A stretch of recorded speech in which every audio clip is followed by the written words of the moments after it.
Hello guys, कैसे हैं आप सभी। इस वीडियो में हम सीटेट के साइंस के लिए जो भी टॉपिक इम्पॉर्टेंट है उसको कवर करेंगे। तो इस वीडियो में हम क्लास 7th का चैप्टर नंबर फर्स्ट पादपों में पोषण वो स्टार्ट कर रहे हैं। आप इस सीरीज को कंटिन्यू फॉलो करें क्योंकि ये आपके लिए सीटेट को क्रैक करने में काफ़ी हेल्पफुल रहेगी। तो स्टार्ट करते हैं। पादपों में पोषण। पादपों में पोषण क्या है?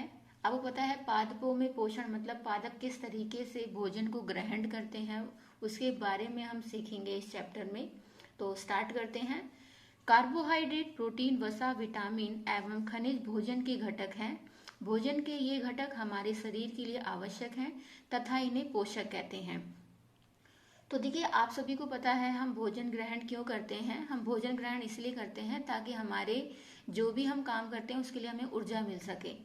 तो भोजन में जो ये घटक हैं कार्बोहाइड्रेट, प्रोटीन, वसा, विटामिन और खनिज, ये सब क्या है? भोजन के घटक हैं। और ये घटक क्या है? हमारे शरीर के लिए जरूरी होते हैं, इसीलिए इन्हें हम क्या कहते हैं? पोषक कहते हैं। पोषक पदार्थ सजीवों की शारीरिक संरचना, वृद्धि तथा क्षतिग्रस्त भागों के रखरखाव के लिए समर्थ बनाते हैं तथा विभिन्न जैव प्रक्रमों के लिए आवश्यक ऊर्जा भी प्रदान करते हैं। तो जो ये पोषक हैं, भोजन में जो ये पोषक होते हैं, इनका काम क्या है? अगर आपके शरीर में कहीं चोट लग जाती है तो उसके भाग को ये ठीक रखते हैं। शारीरिक संरचना को मतलब शरीर की वृद्धि करने में और आपको बढ़ने में हेल्प करते हैं। सजीवों द्वारा भोजन ग्रहण करने और इसके उपयोग की विधि को पोषण कहते हैं। तो सजीव जिस भी विधि के द्वारा भोजन को ग्रहण करते हैं और उसका जो उपयोग करते हैं उसको हम क्या कहते हैं? पोषण। तो हमने पोषक सीखा। पोषक क्या है कि भोजन में जो मुख्य घटक हैं उनको हम पोषक कहते हैं और ये पोषक हमारे शरीर की वृद्धि और रख रखाव के लिए हेल्पफुल रहते हैं। पोषण क्या है? सजीव जिस भी विधि से भोजन को ग्रहण करते हैं वो पोषण कहलाते हैं। नेक्स्ट क्या है? पोषण की वह विधि जिसमें जीव अपना भोजन स्वयं संश्लेषित करते हैं, स्वयं पोषण कहलाते हैं। तो इसका मतलब पोषण क्या है? जब सजीव भोजन ग्रहण करते हैं। तो अगर कोई भी सजीव या कोई भी जीव अगर अपना भोजन स्वयं बना पाता है तो हम उसे क्या कहते हैं? उस पोषण को फिर हम क्या कहते हैं? स्वयं पोषण कहते हैं। देन उसके बाद ऐसे पादप जो अपना भोजन स्वयं बना सकते हैं स्वयंपोषी कहलाते हैं। तो जो ये हमारे पास जीव जब अपना भोजन स्वयं बनाते हैं तो उस पोषण को स्वयं पोषण कहते हैं। और जो पादप जो है जब अपना भोजन स्वयं बनाते हैं तो उसको हम क्या कहते हैं? स्वयंपोषी कहते हैं। नेक्स्ट विषमपोषी टर्म क्या है?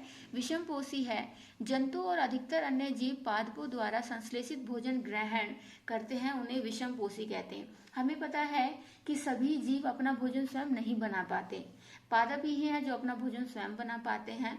तो पादप के अलावा जो भी अपना भोजन स्वयं नहीं बना पाता और अपने भोजन के लिए दूसरों पर निर्भर रहता है तो उसको हम क्या बोलते हैं? विषमपोषी कहते हैं। पत्तियां पादप की खाद्य फैक्ट्रियां हैं। पादपों में खाद्य पदार्थ का संश्लेषण उनकी पत्तियों में होता है। तो अगर हम ये जाने कि पादप में ऐसी कहाँ पर है या कौन सी जगह है जहाँ पर भोजन का संश्लेषण होता है, जहाँ पर भोजन बनता है, तो वो पत्तियां हैं। तो पत्तियां ही पादप की क्या है? खाद्य फैक्ट्रियां हैं। तो अगर क्वेश्चन आता है कि पादप की खाद्य फैक्ट्री कहाँ पर है या पादप में भोजन का निर्माण कहाँ होता है, तो वो कहाँ पर होता है? पत्तियों में होता है।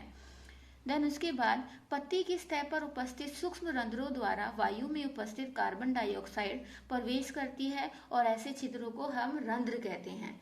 तो इसका मतलब पत्तियां जो होती हैं उनमें छोटे छोटे से छिद्र होते हैं जिसको हम क्या कहते हैं? रंध्र कहते हैं। और उन रंध्र का काम क्या है?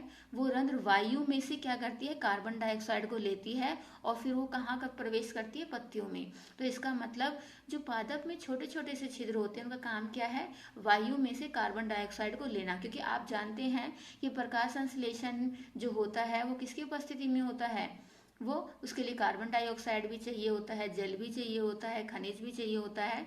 तो इसका मतलब कार्बन डाइऑक्साइड कहाँ से आती है? कार्बन डाइऑक्साइड वायु में से जो पत्तियों में छोटे छोटे से छिद्र हैं वहां से आती है। उसके बाद नेक्स्ट पत्तियों में जो हरा वर्णक होता है जिसे क्लोरोफिल कहते हैं। तो पत्तियों में जो हरा वर्णक होता है उसे हम क्या कहते हैं? क्लोरोफिल कहते हैं। तो हम ये देखेंगे कि इस पत्ती में क्लोरोफिल का काम क्या है। तो नेक्स्ट हमारे पास है क्लोरोफिल सूर्य के प्रकाश की ऊर्जा का संग्रहण करने में पत्ती की सहायता करता है। इस ऊर्जा का उपयोग जल एवं कार्बन डाइऑक्साइड से खाद्य संश्लेषण में होता है। तो जो क्लोरोफिल होता है पत्तियों में, उसका काम क्या है? उसका काम होता है कि वो प्रकाश संश्लेषण की जो ऊर्जा है उसको संग्रहण करना है। मतलब पत्ती की सहायता करता है कि वो उसको क्या कर सके, ऊर्जा को अंदर ले सके। तो पत्तियों में क्लोरोफिल का मेन काम ये है कि वो सूर्य के प्रकाश की ऊर्जा जो होती है उसको पत्ती में संग्रहण करने में उसकी सहायता करता है। प्रकाश संश्लेषण सूर्य के प्रकाश की उपस्थिति में होता है, इसलिए इसे हम प्रकाश संश्लेषण कहते हैं। तो जो भोजन निर्माण होता है इसमें पादपों में किसकी प्रेजेंस में होता है? वो प्रकाश संश्लेषण में इस प्रकाश की सूर्य की ऊर्जा में होता है, जिसमें कार्बन डाइऑक्साइड चाहिए होता है, खनिज चाहिए होता है, जल चाहिए होता है। तो ये सब किसकी उपस्थिति में हो रहा है? प्रकाश की, सूर्य के प्रकाश की उपस्थिति में। इसलिए इस प्रक्रम को क्या नाम दिया गया है? प्रकाश संश्लेषण।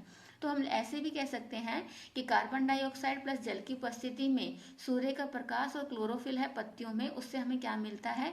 कार्बोहाइड्रेट मिलता है, प्लस में ऑक्सीजन मिलता है। तो क्वेश्चन ये पूछा जा सकता है कि प्रकाश संश्लेषण में वो कौन सी गैस है जो निर्मुक्त होती है?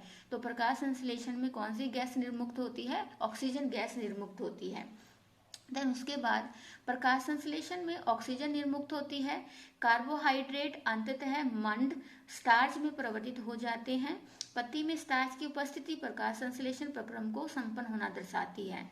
इसका मतलब प्रकाश संश्लेषण में हमें ये तो पता चल गया कि कौन सी गैस निर्मुक्त होती है? ऑक्सीजन गैस निर्मुक्त होती है। अब देखिए प्रकाश संश्लेषण में ऑक्सीजन के साथ साथ और क्या बनता है? कार्बोहाइड्रेट बनता है। तो हमें कैसे पता चलेगा कि प्रकाश संश्लेषण अब कंप्लीट हो चुका है, मीन्स खाना बन चुका है? तो प्रकाश संश्लेषण में जो मंड होता है, जो स्टार्च होता है, अगर वो दिखाई देगा पत्तियों में तो इससे हमें ये पता चल जाएगा कि प्रकाश संश्लेषण क्या हो चुका है? पूरा हो चुका है। तो इसका मतलब अगर स्टार्च बन रहा है तो इसका मतलब वो हमें बताएगा कि प्रकाश संश्लेषण अब कंप्लीट हो चुका है। पत्तियों के अतिरिक्त पादपों के दूसरे हरे भाग जैसे कि तने एवं हरी शाखाओं में भी प्रकाश संश्लेषण होता है। तो ऐसा नहीं है कि प्रकाश संश्लेषण सिर्फ पादपों में होता है, पादप की जो भी हरे भाग हैं जैसे कि तना हो गया, शाखाएं हो गई, तो ये सब भी प्रकाश संश्लेषण करती हैं। तो सिर्फ पत्तियां ही नहीं है जो प्रकाश संश्लेषण करती हैं, पादप का जो भी हरा भाग होगा या पेड़ पौधों का जो भी हरा भाग होगा वो भी प्रकाश संश्लेषण करता है। हरी पत्तियों के अतिरिक्त अन्य रंग की पत्तियां जैसे लाल, बैंगनी, भूरी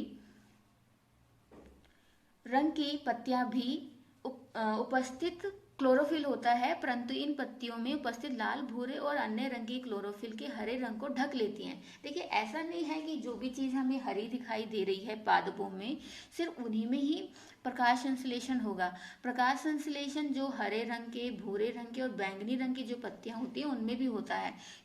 क्यों? क्योंकि जो उनमें हरा रंग होता है वो लाल, बैंगनी और भूरी रंग की जो चीजें होती हैं वो हरे रंग को ढक लेती हैं, लेकिन उनमें क्लोरोफिल तो उपस्थित है। तो इसी वजह से जो लाल और भूरे और अन्य रंग की जो पत्तियां होती हैं उनमें भी प्रकाश संश्लेषण होता है, क्योंकि उनमें भी क्लोरोफिल उपस्थित होता है। उसके बाद गीली दीवारों, तालाबों और हरे ठहरे हुए जलाशय में हरे रंग के काई जैसे पादप जो कुछ जीवों की वृद्धि के कारण होते हैं शैवाल कहलाते हैं। इनमें क्लोरोफिल होता है, इसलिए शैवाल भी प्रकाश संश्लेषण की उपस्थिति में अपना भोजन स्वयं बनाते हैं। तो देखिए आपने कई बार देखा होगा बरसात के मौसम में दीवारों पर और तालाबों में जहाँ पे पानी इकट्ठा हो जाता है वहां पर क्या है, कुछ हरे हरे रंग की काई जैसी जो है परतें जम जाती हैं। तो वो परतें किस वजह से होती हैं? वो परतें होती हैं उसमें कुछ जीव होते हैं, और वो जीव क्या कहलाते हैं? वो जीव शैवाल कहलाते हैं। तो जो शैवाल होते हैं उनमें भी क्या होता है? क्लोरोफिल होता है। तो आपको पता है जिसमें भी क्लोरोफिल होगा वो अपना भोजन स्वयं बना सकते हैं।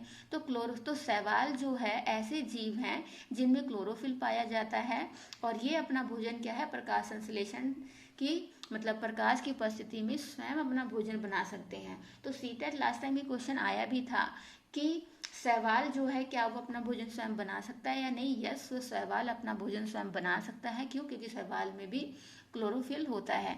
तो नेक्स्ट इस चैप्टर का जो पोर्शन है वो हम नेक्स्ट वीडियो में कवर करेंगे।